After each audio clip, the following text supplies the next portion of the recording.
Green Lantern Origins.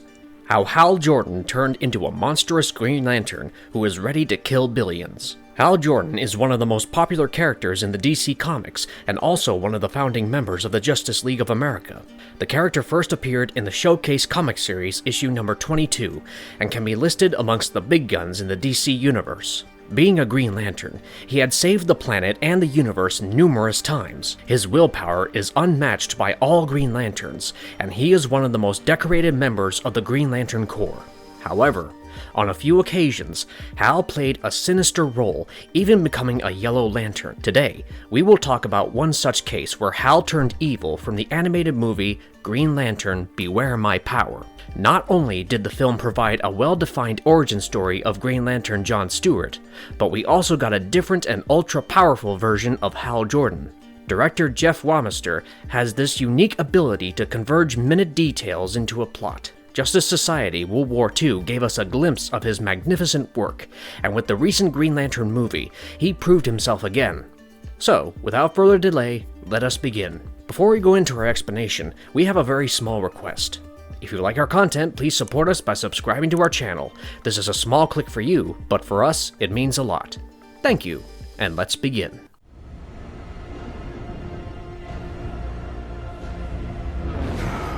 Beware My Power showcases Hal Jordan as being corrupted by the Parallax entity. Previously in The Green Lantern Emerald Twilight New Dawn comics, Hal Jordan got his mind snapped after Mongul destroyed Coast City and became Parallax, wiping out the entire Green Lantern Corps. After the whole Corps was erased, Kyle Rayner was awarded the last power ring, whereas in the movie, as mentioned earlier, it was John Stewart who got the last Green Lantern after Hal wiped off the rest. There has always been debate over why Parallax preferred choosing Hal Jordan over Sinestro, who was a Yellow Lantern. It seemed that the main motive of Parallax was to erase the Green Lanterns and manifest the energy of their power source. For this, Hal was the best candidate. This has become more conclusive after Hal's narrative from the recent Green Lantern movie. During his revelation scene, Hal was assigned to monitor the testing of the Zeta beams, a joint venture of the Thanagarian and the Ranians. During its testing, the device malfunctioned and got Hal teleported to a deserted place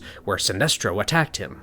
Being weakened, Hal asked his ring to leave him and look for help, as he was worried Sinestro would take it and use it. But that was not Sinestro's plan, who then infected Hal with the Parallax parasite, the living embodiment of fear. Sinestro hoped that it would bend Hal to his will, but instead, it gave him his ultimate purpose, to take down every Green Lantern and become the new Guardian. Sinestro and Hal attacked Oa and killed every Guardian and Green Lantern that were present, but then what happened scared Sinestro as well. Hal summoned all the Green Lantern rings from their deceased wielders and wore them on all his fingers. This created an ultra-powerful and vicious version of Hal Jordan, also known as Parallax. His new final physical form is very similar to what we had seen in Green Lantern First Flight, except that this time he was also fueled with the power of fear, which gave him a yellow aura as well. On seeing Hal's new form, Sinestro was so scared that he tried to flee before Hal caught him and made him one of his henchmen. Hal then planned to overtake Sardath's Zeta beam, eradicate the entire universe, and create his own one. He was the mind behind Sinestro's attacks on Thanagarians and Ranians, so that he could get hold of Sardath's Zeta beam. During the early moments of the film, Hal is shown to be missing, and later revealed to be kept captive by Sinestro, finally revealed as Parallax towards the end. The movie also showcased a fight between Hal and the new Green Lantern John Stewart, who also had an equivalent amount of willpower. The movie portrays a wide spectrum of emotions. From John's trauma to Oliver's loss, everything was detailed to the right amount. The reason why John Stewart is chosen is because of his undying will to make things alright and survive.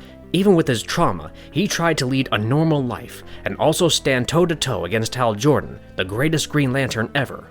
After returning to Earth, he tried helping Green Arrow ease his guilt of killing his close friend by asking him to join him for a meal. But Green Arrow denies, which was again a subtle detail showcasing the pain he is going through. The same amount of detailing is done for Hal Jordan, who seemed fed up with the chaos in the universe and wanted to end and recreate it. Although Parallax had corrupted him, Hal could still use his Green Lantern powers to summon the rings from his dead comrades. Throughout the movie, he kept his motives hidden until he got hold of Sardath's Zeta Beam tech, after which he killed Sardath in cold blood. This happens in the presence of Green Arrow, Hawkgirl, and John, after which they all try to stop Hal. John and Hal Jordan exchange blows, and John nearly succeeds in taking him down. He removes all the Green Lantern rings from Hal, but refrains from killing him. Hal, however, gets up and attacks John, but Oliver takes him down with one of his arrows. A detailed understanding reveals that Hal was always amongst the most courageous members of the Green Lantern Corps, for which he could gain control over Parallax.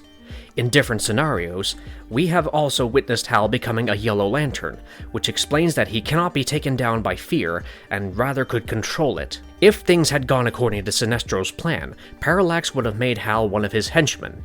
But instead, he was under Hal's mercy. Hal had once forged a Green Lantern out of his sheer will in Hal Jordan and the Green Lantern Corps, Rebirth, Issue 1, and had also taken ultimate forms like being the Spectre. All that is enough to conclude that if the team of superheroes had not stopped Hal, he would have definitely wiped off the universe in Beware My Power. His willpower was undefeatable, and the only other entity that managed to stop him was another human sharing a similar range of willpower, John Stewart. DC Comics have always portrayed the possibilities and dangers of Superman going evil, but Hal is definitely not to be ignored. In his powerful form, he is catastrophic, and while Superman could be weakened or even taken down with a piece of kryptonite, one surely needs a hell of a lot of willpower to take down Hal. And if you liked our content, don't forget to leave a like and subscribe to us if you haven't already. Have a good one and be safe. Thanks everyone.